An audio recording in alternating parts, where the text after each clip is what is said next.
Comment tu t'appelles? Bon, moi je m'appelle Eduardo Bagé, tout le monde m'appelle Bagé. Et Bagé c'est mon surnom pour ceux qui ne savent pas, qui pensent que c'est mon nom de famille, donc voilà. Je suis surfeur en longboard, j'étais entre les 5 meilleurs du monde dans les années entre 2005 et 2010. J'ai un record du monde non officiel de la vague la plus longue du monde, donc 17 km et 1h10 dans la même vague. Et voilà, et je travaille avec le surf depuis que j'ai 16 ans, en donnant des cours de surf. Actuellement, j'ai une école de surf à Bida. Je suis indépendant, je n'ai pas un emplacement, mais je serai à la plage pour vous apprendre et transmettre toute ma passion. Et une chose c'est sûre, si vous n'êtes pas content, vous ne payez pas. Qu'est-ce que ça t'a apporté à toi le surf? Alors, le surf, déjà, il m'a ouvert les horizons. Je n'étais pas... Comment te dire? Je suis grandi devant la plage. Donc, déjà, dès petit, la mer, elle m'a appelé. Et dès mes 5 ans, j'allais à l'eau avec un bout de polystyrène. Et je sortais avec un MNS qui m'amenait jusqu'à la maison. Tous les jours, jusqu'à que ma mère me mette un cours de natation, parce qu'il disait vous allez perdre votre fils, il sait qu'il nager les petits chiens et ça va pas dans la mer. Donc ma mère m'a mis à la cours de natation, j'ai eu ma planche à mes 7 ans et là le monde il s'est ouvert quoi. Donc j'ai connu plus de 20 pays à travers les surfs et aujourd'hui je parle 4 langues différentes. J'ai des amis dans tous les coins du monde et j'adore la nature. Donc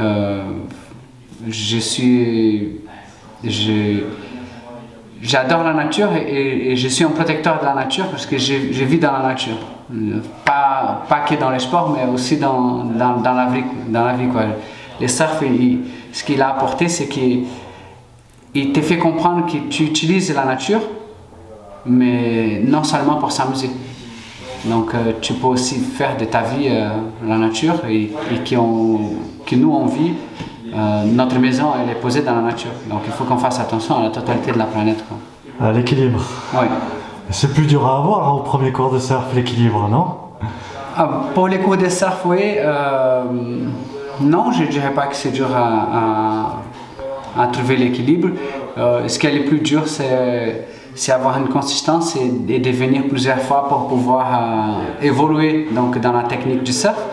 Parce que le surf, pour moi, être debout, c'est trop facile pour tout le monde, puisqu'on est debout naturellement. Et c'est juste qu'on fait ça avec une planche en mouvement dans une vague. Et ce n'est pas si compliqué, une fois que vous avez les bonnes techniques et les bons professeurs. C'est ça. Il y en a beaucoup qui ont peur du premier cours et qui veulent faire une initiation, juste un cours. Et après, ils ne veulent plus s'arrêter. Effectivement, il y a beaucoup aussi des parents qui viennent et qui amènent leurs enfants et qui finissent pour faire toute la famille les cours. Donc ça, c'est classique. Mais il faut faire vraiment gaffe aux écoles que vous allez choisir parce qu'il y a des gens qui focalisent juste une saison. Eduardo, il y en a qui ont peur d'une initiation, une première fois dans l'eau. Et qui finissent pour faire toute la semaine. Ouais, il y a plusieurs personnes qui ont peur de venir au confront qui ont peur de venir dans l'eau parce qu'il y a des vagues, parce qu'il y a les courants et parce qu'ils ont peur d'être sous l'eau. Donc là, il y a des tests, des petits jeux rapides que j'ai fait avec eux pour les montrer qu'ils ont la capacité physique pour tenir, surtout pour les vagues qu'on va surfer. Bien sûr que je ne veux pas les amener dans des vagues de taille. Et on essaie de donner de l'assurance aux personnes pour qu'elles puissent donc avoir confiance en elles-mêmes et de là partir pour vouloir découvrir plus ce qu'il y a derrière les vagues. Donc c'est très classique d'avoir un enfant qui vient parce que l'enfant il a envie de surfer, et les parents ils les mettent et quand on voit il y a toute la famille en cours. Donc ça c'est classique. Comment on reconnaît un bon cours de surf?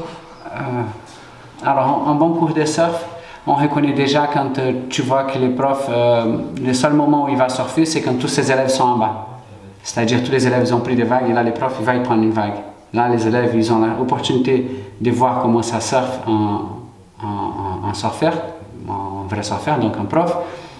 Et après que les profs ils l'accompagnent au fond. Donc en fait c'est toute l'attention qui est autour. C'est est-ce qu'ils t'apprennent vraiment à gérer la planche ou est-ce qu'ils te mettent juste il te met juste dans la queue de l'eau pour te faire prendre des vagues, allez, poum, prends la vague, allez, poum, prends la vague. Ça, c'est trop facile. Ce n'est pas dépenser de ton temps et de transmettre ta passion. Transmettre ta passion, ça donne du travail, ça donne de l'exercice et surtout que ça coupe. Tu es obligé de ne pas aller surfer. Là, tu es pour apprendre. Donc, un bon prof, il est là pour t'apprendre, il est là avec toi, il t'accompagne, il te surveille. Il gère pour ta sécurité, il assure que tu vas être content à la fin du cours, il n'attend pas que de ton argent.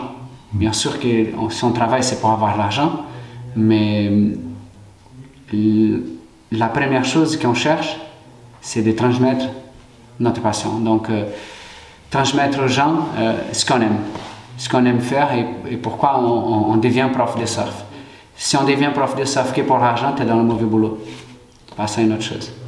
Tu n'as pas compris encore ce qu'est vraiment le surf. Super, merci beaucoup Eduardo. Merci à toi. Appelle-moi.